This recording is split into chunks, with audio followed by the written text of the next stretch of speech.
எடப்பாடியார் முதுகுல யார் யாரெல்லாம் குத்துறாங்க எல்லாமே வெளிச்சம் போட்டு காமிச்சாச்சு. இதுவே இவங்க எல்லாம் போகாம இருந்திருந்தாங்க அப்படின்னா இவ்வளவும் தெரிஞ்சிருக்காது. இன்னும் கச்சை குட்டி சோறு ஆக்கிருப்பாங்க. எனக்கு சந்தேகம் அது அடுத்தவங்க மேலாம் இல்ல, இப்போ உங்க மேலதான் இருக்குதுன்னா.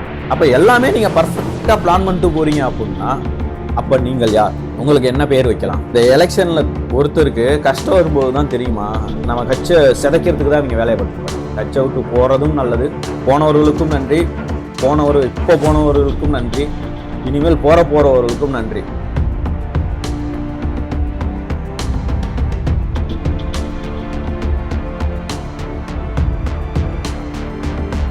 அனைவருக்கும் வணக்கம். என்னடா ஒரு மாசமா சரியாவே அழகான நினைச்சிட்டு இருக்கீங்க.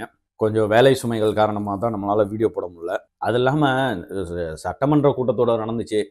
அதில் நடந்தது என்னத்தை போயிட்டு பேசுறது? திட்டம் அறிவிச்சாங்க, எல்லாமே காப்பி அடித்த திட்டம், எல்லாமே அனைத்து இந்திய அண்ணா திராவிட முன்னேற்ற கழகம் முன்னாடியே செஞ்சது. அதில் போயிட்டு என்னத்தை பேசுறது? அது தமிழ் பேச தெரியாமல் பேசுவாங்க. நமக்கு தமிழ்நாட்டுக்கு ஒன்று சொல்லுவாங்க, தமிழ் பேச தெரியாமல் பேசுறது, அப்புறம் அதுக்கு முட்டு கொடுக்கறது, அப்புறம் நான் ஏன் பேசினேன் அப்படிங்கிறதுக்கான ஒரு மணி நேரம் விளக்கம் கொடுக்கறது, இந்த மாதிரியே நடந்துக்கிட்டு இருந்துச்சு. அதனால தான் நம்ம சரியாக வீடியோ போடவில்லை. அது இல்லாமல் பணிச்சுமைகளும் கொஞ்சம் அதிகமாகிவிட்டது. இனிமேல் நம்ம சேனலில் ரெகுலராக வீடியோ வரும். யாரும் சப்ஸ்கிரைப் பண்ணாமல் இருந்தீங்கன்னா கொஞ்சம் சப்ஸ்கிரைப் பண்ணுங்கள், லைக் பண்ணுங்கள், ஷேர் பண்ணுங்கள், கமெண்ட் பண்ணுங்கள். சப்ஸ்கிரைப் பண்ணாமல் தான் நிறைய பேர் பார்த்துக்கிட்டு இருக்கீங்க நம்ம சேனலை. சப்ஸ்கிரைப் பண்ணிவிட்டு கொஞ்சம் பாருங்கள். நேற்று சுதந்திர தினம், 80 ஆண்டு காலம் ஆகிவிட்டது. 80வது சுதந்திர தினம். தமிழ்நாட்டோட ஊடகங்கள் வந்துட்டு என்ன நிலைமைக்கு இருக்குங்கிறத நான் இப்போ ஒரு சில விஷயங்கள்னால சொல்கிறேன். இல்லை, இப்போ நம்ம வந்துட்டு நேற்று தமிழ்நாட்டு ஊடகங்களோ இல்லை எக்ஸோ இன்ஸ்டாகிராமோ திறந்து பார்க்க முடியலை. ஒரு தமிழ்நாட்டுக்காக சுதந்திரத்துக்காக போராடிய, தமிழ்நாட்டிலேருந்து சுதந்திரத்துக்காக போராடிய வேலுநாச்சியாரா, அவங்க கொள்கை தலைவர் தான், அவங்கள பற்றி ஏதாவது இந்த தமிழ்நாடு ஊடகம் பேசுனுச்சா? இல்லை கப்பலோட்டிய தமிழன் அவரை பற்றி பேசுனாங்களா? இல்லை கொடிகாத்த குமரன் அவரை பற்றி தமிழ்நாடு முழுக்க நேற்று ஊடகங்கள் பேசிச்சா? இல்லை ஒரு 300-350 வருஷமா நம்மளை அடிமைப்படுத்தி வச்சிருந்தான், அவங்க அடிமைப்படுத்தி வச்சிருந்ததுனால நம்ம இனிமேல் அந்த டைம்ல என்னென்னலாம் கஷ்டப்பட்டோம், அப்ப என்ன மாதிரியெல்லாம் அடிமைப்படுத்தி வச்சிருந்தாங்க, இப்ப நவீன உலகத்துல இப்ப என்னென்ன மாதிரியெல்லாம் நம்மளை வந்துட்டு அவங்க கைக்குள்ள வச்சிருக்கிறாங்க அப்படின்னு ஏதாவது ஊடகம் பேசினுச்சா? இல்ல அதுல வந்துட்டு இவ்வளவு பேர் இறந்துருக்காங்களே, பல்லாயிரக்கணக்கான பேர் நம்ம தமிழ்நாட்டுல இருந்து சுதந்திரத்துக்காக இறந்துருக்காங்களே, அவங்கள பத்தி ஏதாவது பேசினாங்களா? இல்ல. சரி, தமிழ்நாட்டுல வேண்டாம், இந்தியாவில இருந்து அவ்வளவு பேர், சுபாஷ் சந்திர போஸா இருக்கட்டும், ஐயா காந்திஜியா இருக்கட்டும், இல்ல அந்த மாதிரி யாராவது பத்தி பேசினாங்களா? அதுவும் இல்ல. ஒரு நடிகை தமிழக முதல்வர் வந்துட்டு நேற்று கையை கசச்சு காமிச்சிட்டாராம். இவங்க இப்படி வணக்கம் வச்சாங்களாம். கேமரா கார்ல இருந்து வைக்கிறாங்க, கார் டயர்ல இருந்து வச்சுக்கிட்டே போறாங்க. எதுக்குன்னு நான் கேட்கிறேன். அவங்க தோழியா இருக்கலாம், இல்ல அவங்க கூட ஒர்க் பண்ணவங்களா இருக்கலாம், அவங்க கொலிக் யாரா வேணா இருக்கட்டும், அவங்க கூட்டு வந்திருக்காங்க, உட்கார வச்சிருக்காங்க. ஏன் தமிழக ஊடகங்கள் இதெல்லாம் பேசாம அந்த நடிகையை பத்தி மட்டுமே நேற்று பொழுதுனிக்கும் பேச்சு? ஏன்னு கேட்கிறேன். தமிழ்நாட்டுல வேற பேசுறதுக்கு வேற பிரச்சனையே இல்லையா? தமிழ்நாடு முழுக்க ஐயா எடப்பாடியார் போன இப்போ 2-3 நாளைக்கு முன்னாடிதான் போராட்டம் பண்ணார் விவசாயிகளுக்காக. ஏதாவது ஒரு 10 ஊடகம் அதை வந்துட்டு நல்லா விரிவா செய்தியா போட்டிங்களா? பிட்னு ஒரு 2-3 நிமிஷம் பாஸ் நியூஸ் மாதிரி சில இதுல முழு லைவ். அதை பத்தி ஏதாவது விவாத மேடை இருந்துச்சா? இல்ல, சரியாவே இல்லை. நான் பார்த்த வரைக்கும் அந்த மாதிரி எதுவுமே இல்லை. ஏதாவது தமிழ்நாட்டுக்கு ஏதாவது டைவர்ட் பண்ணணும், ஏதாவது ஒரு பிரச்சனையை மடைமாத்தணும் அப்படின்னா இந்த ஊடகங்கள் எது சிக்குதோ ஆடு அதை வச்சுதான் மடைமாத்துறாங்க.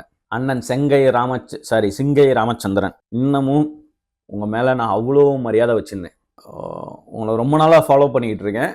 உங்க மேல நான் அவ்வளோ மரியாதை வச்சிருக்கேன். உங்ககிட்ட நான் பர்சனலாகவும் நிறைய வாட்டி பேசியிருக்கேன், உங்களுக்கே தெரியும். அவ்வளோ மரியாதை உங்க மேல நான் வச்சிருக்கேன். ஆனா ஒரே ஒரு அரசு பதவிக்காக, ஒரே ஒரு அந்த வாரிய தலைவருக்காக இத்தனை வருஷம், அதாவது தலைமுறையா அப்பா மாதிரி நானும் விசுவாசமா இருப்பேன்னு சொல்லிட்டு அந்த அம்மா காலில் விழுந்துட்டு, அம்மையார் இதய தெய்வம் காலில் விழுந்துட்டு, நீங்க இன்னைக்கு வந்துட்டு ஒரு அரச பதவி அந்த வாரிய தலைவருக்காக நீங்க போறீங்க அப்படின்னா நீங்க எப்பேற்பட்ட மனநிலை கொண்டவர்? இன்னொரு விஷயம், எம்ஆர் விஜயபாஸ்கரோ இல்ல சி விஜயபாஸ்கரோ இல்ல அந்த பக்கம் இருந்து போனவங்க முன்னாள் அமைச்சர்களோ, நம்ம கிட்ட இருந்து போனவங்க எல்லா முன்னாள் அமைச்சர்களோ முன்னாள் எம்எல்ஏவோ யாருக்குமே மீட் பண்ண முடியாம, விஜய் மீட் பண்ணாம எல்லாருமே புஷியானந்தா தான் மீட் பண்ணாங்க. அப்ப நீங்க போய் டைரக்டா அங்க மீட் பண்றீங்க அப்படின்னா அப்ப உங்களுக்கும் அவர்களுக்கும் என்ன தொடர்பு? அதாவது முன்னாடி எம்எல்ஏ இருந்தவங்க, முன்னாடி அமைச்சரா இருந்தவங்க எல்லாருமே புஷியானந்தா தான் மீட் பண்ணி போயிட்டு, அது இத்தனைக்கும் 10,000 பேத்தெல்லாம் கூட்டு போனாங்க 2 விஜயபாஸ்கரும். அவங்களுக்கெல்லாம் போய் கிடைக்காத வாய்ப்பு நீங்க விஜயை போய் மீட் பண்றீங்க அப்படின்னா, அப்ப நீங்க என்ன மாதிரியான அவர்களுக்கு உதவி செய்திருக்கிறீங்க? அப்ப இதெல்லாம் எலெக்ஷனுக்கு முன்னாடியே, இப்ப போனவங்க எல்லாருமே எலெக்ஷனுக்கு முன்னாடியே பண்ண பிளானா? ஜெயிச்சுட்டாங்கன்னு இது எனக்கு போன மாதிரியெல்லாம் தெரியவே இல்லை. அப்ப இது எவ்வளவு நாளா போட்ட திட்டம்? அதிமுகவை ஒழிக்கிறதுக்காக போட்ட திட்டமா? நான் இன்னொன்னு சொல்றேன், இந்த தேர்தல்ல அனைத்து இந்திய அண்ணா திராவிட முன்னேற்ற கழகம் தோத்ததுக்கும் இவர்கள் காரணம். தோத்ததும் நல்லதுதான் நான் சொல்வேன்.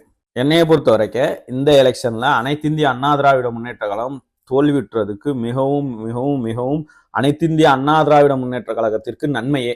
ஏன் அப்படின்னா, இந்த கட்சியில யார் யாரெல்லாம் எட்டப்பேன், யார் யாரெல்லாம் சகுனி, எடப்பாடியார் முதுகுல யார் யாரெல்லாம் குத்துறாங்க, எல்லாமே வெளிச்சம் போட்டு காமிச்சாச்சு. இதுவே இவங்க எல்லாம் போகாம இருந்திருந்தாங்க அப்படின்னா இவ்வளவும் தெரிஞ்சிருக்காது. இன்னும் கட்சை குட்டி சோறா ஆக்கியிருப்பாங்க. கேட்டா எல்லாத்து காரணமும் ஐயா எடப்பாடியார் மேல சொல்றாங்க. அப்ப நீங்களா யாரு?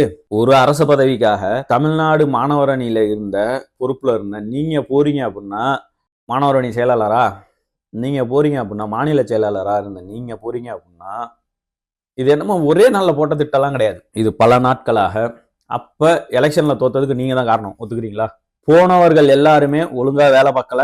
அவங்கவுங்க மட்டும்தான் ஜெயிச்சாங்க. சில பேர் அவங்களும் தோத்து போயிட்டாங்க. அப்ப அனைத்து இந்திய அண்ணா திராவிட முன்னேற்ற கழகத்தை ஒழிக்கணும்னே நீங்களாம் வேலை செஞ்சிருக்கீங்களா?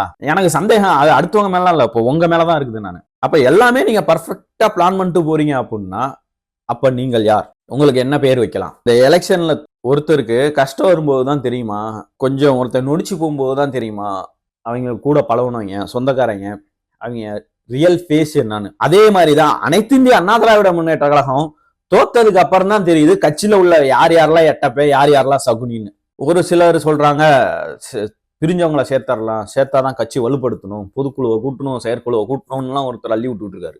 சரி, ஓகே. அவங்கள கட்சியில இருந்து விளக்க சொன்னது யாரு? நீங்க 2 பேருமே தான் ஒரு மீட்டிங்ல சொன்னீங்க. அவங்கள விளக்குனது எங்களால தான், நாங்கள் தான் அவர்களை விளக்க சொன்னோம். சொன்னது யாரு? நீங்க தானே. அப்ப நீங்க வேணான்னு சொன்னா விளக்கணும், நீங்க வேணும்னு சொன்னா சேர்த்துக்கணும். அப்ப நீங்க என்ன மாதிரியான மனநிலை கொண்டவங்க?